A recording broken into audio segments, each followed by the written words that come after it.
vorrei prima ricordarvi che non sono chiari i criteri di un dimensionamento, l'ha già spiegato bene la Vittadini, che demoliamo i vecchi standard, cioè le aree per vivere in città, ciò che non sono gli insediamenti, i servizi, tutti, li demoliamo, ma non sappiamo ancora dove e come a sistema, e non cercando una rete alla volta, organizziamo la vita in una città. La cosa però ancora forse più grave è che tutti i vincoli di qualità, che si chiamano, una parola importante che non ho tempo di spiegare, vincoli ricognitivi, che vuol dire che riconoscono l'esistenza di una cosa che c'è già. Non costa una lira, se è pubblica resta pubblica, se è privata resta privata. Aree naturali, aree paesaggistiche, qualità, percorsi, parchi, lagune, tutte cose che esistono, pubblico o private che siano. I vincoli ricognitivi ti dicono usali questi ambienti, queste aree, queste situazioni senza rovinarli. Allora, i vincoli ricognitivi devono avere norme, ma norme precise, non norme che dopo un piano di interventi può casomai cambiare e che hanno parole molto elastiche.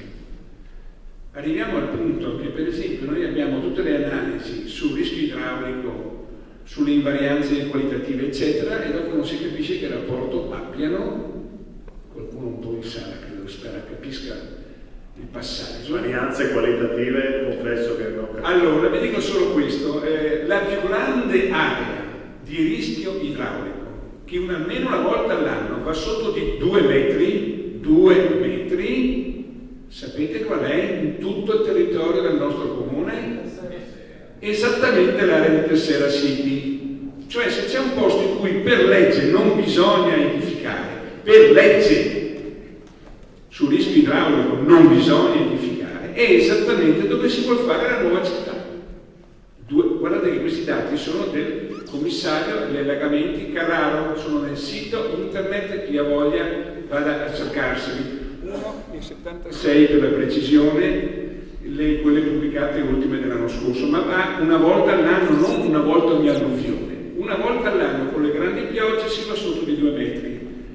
Allora ti domandi perché fai queste analisi, perché fai questi studi, i pubblici fanno parte del parco, ma dopo, oppure il bosco, l'abbiamo fatto noi, se permettete, io e Giorzetto nell'89, Giorzetto ovviamente è morto, quindi fa molta più, però se permettete c'ero anch'io e sono io che ho fatto perdere il parco e il bosco assieme a Gaetano. Ma il bosco era fatto per chiudere Mestre e perché serviva per un rapporto di non andare in gronda lagunare. Ma non è che sposto il bosco per metterlo di fianco a Tessera City perché dentro il bosco ci butterò l'acqua di cui ho appena parlato. Non è che sposto le aree del bosco studiate e progettate per fare un servizio alla città e se le sposto da un'altra parte è la stessa cosa. E un'ultima cosa, quindi ci sono nuove tecniche sugli standard, sui servizi, sul verde, che non costano nulla. Però allora si fanno, perché in tutta Italia si fanno, non si capisce che noi facciamo, non costano nulla. Non cadono mai, non è che fra 5 anni decadono. I vincoli cognitivi non decadono mai. Sono eterni, se tu vincoli una qualità di laguna, la laguna la tieni, ma non la disfi però, per favore.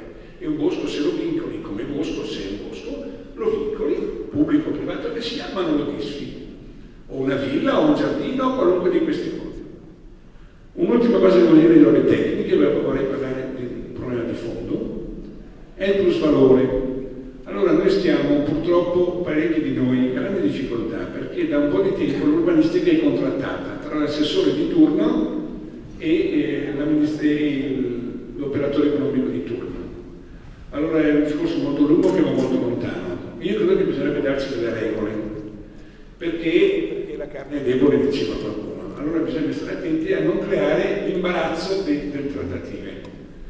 Vi ricordo che il comune di Padova da quasi una decina d'anni, tanto per dire una cosa che ho trovato in vari documenti delle varie associazioni, da 10 anni, dopo litigate varie in tutti i comuni, ha fatto una normetta che dice se c'è plusvalore almeno il 55% aspetta il comune.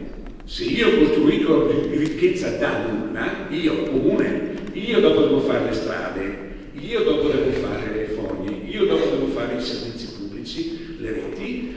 Se io creo ricchezza, il minimo di quella ricchezza, il 55%, parla di una delibera da 10 anni. Sarebbe ora di finire di lasciare ad un che l'assessore di turno, la giunta di turno tratta. Bene o male, si vedrà.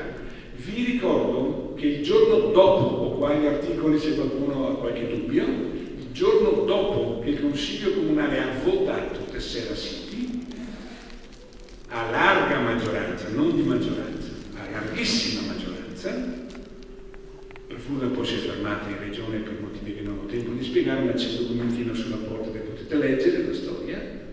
Il giorno dopo il bilancio del Casinò su quelle aree è moltiplicato per 20.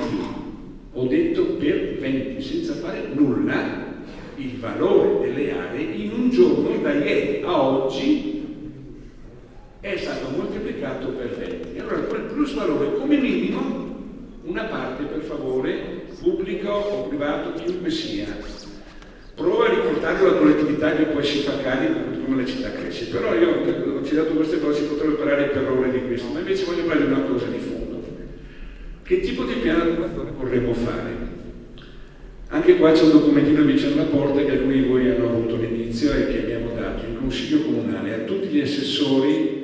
È firmato da 35 tra docenti universitari, associazioni di tutti, bianche, rosse, verdi, di destra, di sinistra, di tutti i colori, che diceva per favore, visto che per legge, per fare un piano regolatore bisogna far partecipare la popolazione e scegliere tra scelte diverse, si confrontano le alternative. Vi chiederei di leggervelo perché abbiamo chiesto da 4 mesi che si confrontino le alternative.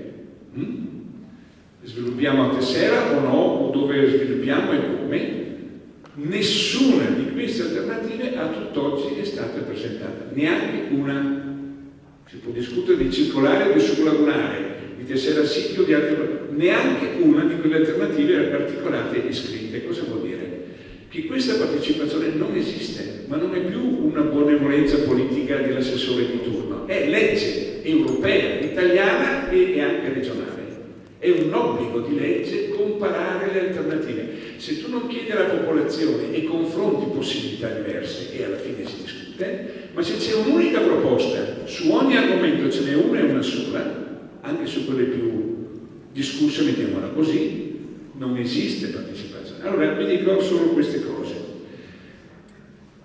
A me pare che stiamo svoltando, e lo dico, ho visto per esempio l'amico Campa qua vicino a me, che ha una collocazione politica ben diversa da quella che ho avuto io negli anni, anche se da un po' di anni non me la sento più di avere una collocazione partitica. E non è che io sono felice, ma non vedo chiaro. Sì, certo, mi tengo ancora un uomo di sinistra per parlarci chiaro che non ci prendiamo in giro, però vorrei capire la sostanza qual è. E secondo me alcune cose di una città, per tutti noi, dovrebbero valere per tutti. Qualunque collocazione partitica e politica, secondo me. Io avevo imparato, perché di mestiere da 40 anni insegno urbanistica e faccio urbanistica e ce l'ho nell'anima, perché è il mio mestiere, che quando facciamo un piano dobbiamo avere una certa visione della nostra città. E avendo una visione della nostra città decidiamo le finalità che vorremmo raggiungere. E su questi ci misuriamo. Ora non ho tempo di tornare su Patreve, ma anche lì c'erano parecchi di noi qua dentro, in Consiglio Comunale ancora 20 anni fa. Non raccontiamoci fiabe, perché almeno il Comune di Venezia ha un'area metropolitana di pendolarismo quotidiano che arriva, se va bene, a Santa Maria di Sala. Qualcuno certo va a Padova e a Treviso. Ma non è che raccontiamo che facciamo una struttura unica di potere di 3 province. Sarebbe bene che ci confrontassimo almeno con un'area della vita quotidiana. E in termini di insegnamento all'università si chiama sistema urbano giornaliero, come la gente vive, studia, lavora, va a fare le spese, eccetera. Allora, queste cose non vorrei che servissero per un altro motivo, per fare quegli enormi sovradimensionamenti di cui parlavamo prima. Ma questa era una premessa. La sostanza, e vado al nodo forse più importante. Noi facevamo, e magari litighiamo dopo, non importa, un piano per dire vogliamo la grande qualità, il benessere, far vivere meglio la città. Magari ci dobbiamo alle volte, vorremmo arrivare a un risultato e magari 10 anni dopo non ci siamo ancora arrivati e facciamo fatica ad arrivarci anche in 20 anni. Però l'idea era facciamo qualcosa per vivere meglio, perché la città si riqualifichi per il benessere, per la vita degli abitanti. Guardate, io c'ero alle presentazioni un paio di volte di questa situazione che io sono rimasto stralunato, che ti dice che tu fai il piano per attirare i grandi investitori. Qualcuno ha detto prima la Cina, ma è proprio così, Fra l'altro qualcuno li cercava in Cina e pare che li stia trovando in Russia. Allora, uno scherzava, io ci sto benissimo, certo sono veneziano e anche Marco Polo che nell'anima. Certo che ce la portiamo con il Medio Oriente e anche con l'Estremo Oriente. Però gli investimenti sul territorio li facciamo perché qualcuno si arricchisca o li facciamo per migliorare la qualità della vita nella città? Certo, cerchiamo. Allora il problema di fondo è qui. Quando la Maria Rosa Vittadini all'inizio ha fatto vedere gli assi, io c'ero e vi assicuro che non sto esagerando, c'è parecchia gente in sala che sente dire queste cose e le proiezioni sono di Micelli. Si dice, io invento un asse, che senza dirlo è la sublunare. Poi invento un altro asse ed è dell'alta velocità. Non mi fermo più né a Menestre né a Venezia, attenzione, non mi fermo più né a Mestre né a Venezia, mi fermo all'aeroporto. Il centro della città è l'aeroporto. Intanto la città non ha più la sua stazione, prima. Dopo questi due assi ci aggiungo un tram. Il tram sapete cosa fa? Fa 4 km in mezzo alla campagna. 4 km in mezzo alla campagna. Noi dicevamo, fate le prime 2 linee del tram. Ottimo, secondo me. Discutiamo farlo bene, un altro discorso. Dopo vai anche all'ospedale, dopo vai sulla Milanese, non vai a fare 4 km in campagna per arrivare lì. Allora io porto un asse che è la supralagunare, un asse che è l'alta velocità, porto il tram in mezzo alla campagna per 4 km, perché lì devo creare un polo per attirare gli investimenti dei cinesi o dei russi. Non mi pare che era questo il nostro modo di fare i piani regolatori. Lo dico alla sinistra e alla destra. Dopo ditemi che polemizzo, ma non vorrei proprio che facessimo per favore schieramenti, non c'entra proprio nulla. C'entra che non è questo il modo per cui da 40 anni ho imparato e insegno ancora oggi all'università come si fa un piano della città. Dopo discutiamo se è meglio fare così o fare colà, ma il ragionamento è la qualità della vita della gente. Allora, vi dico velocemente e chiudo su alcuni argomenti. Turismo, è lì che puntiamo o dobbiamo controllarlo? Puntiamo sul turismo, puntiamo sugli alberghi dappertutto, puntiamo sui grattacieli. Guarda il momento del sacco di mestre degli anni 60. Ma 15 grattacieli in giro raccontando che per la qualità e sotto c'è il vuoto. So di cosa parlo, sono tecnico. Non è la qualità di Le Corbusier, bella o brutta, mi alzo per avere un enorme parco. Mi alzo perché di fatto hanno fatto altri 10. 6 via Torino, 5 sopra la stazione di Mestre e avanti così. Non è che vivi meglio. Qualcuno si arricchisce di sicuro, ma non c'è niente contro il fatto. Io ero figlio di un imprenditore, per parlarci chiaro. Mio padre faceva il costruttore. Quindi non ho niente contro il fatto che uno costruisca e guadagni decentemente il suo vivere. Sto dicendo che non è che vivi meglio facendo queste cose qua, vivi peggio. Qualcuno si arricchisce ma vivi peggio. E mi fermo qui sul negativo. Allora, per favore, noi sappiamo benissimo da 20 anni che se ci prendiamo la Scomenzera, se ci prendiamo San Basilio, se ci prendiamo la Marittima a Venezia possiamo allargare la residenzialità, visto che stiamo calando.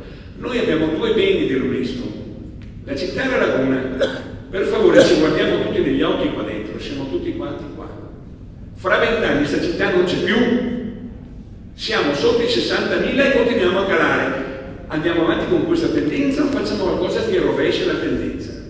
Il libro ultimo di Del Paus è che la laguna fra 20 anni non c'è più. È chiaro, lo dico alla destra, alla sinistra, sopra e sotto. Allora, noi abbiamo alcune scelte da fare sul porto di qualità, alcune scelte da fare a Venezia di qualità, alcune scelte da fare a Mestre di qualità, anche sulla stazione, ma per esempio 5 cuori di qualità nella periferia di Mestre, che dicevamo nell'89, 22 anni fa di voler fare.